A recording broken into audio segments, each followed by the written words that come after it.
যে পাপগুলোর কারণে জালজালা ভূমিকম্পগুলো আসে, এই পাপ তো আমরাই সবচেয়ে বেশি করছি। তা আশা তো কথা আমার এখানে নাই।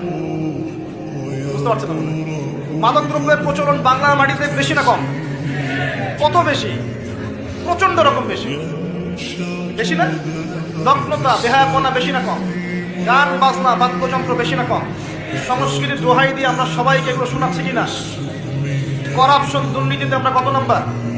আজকে আসছি 12, আগে ছিল 13, আজকে হয়েছে 12। মাশাআল্লাহ, উন্নতি হয়েছে আমাদের। আচ্ছা, তারপরে এই যে আমাদের খেয়ানতে আমরা পটু না কম না বেশি?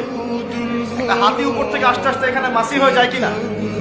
একটা হাতি উপর থেকে আস্তে আস্তে মাছি হয়ে যায় কিনা? মানুষ সম্পদ লুটে পুটে খাচ্ছে কিনা? ভূমিকম্প আসার যে কারণগুলা, এগুলো তো আমরা ফার্স্ট। ওই বিজ্ঞানী, যে বিজ্ঞানীর কথা বললাম, তার ব্যাপারে আজকে রিসার্চ করতে গিয়ে দেখলাম সে আরো একটা নিউজ দিয়েছে।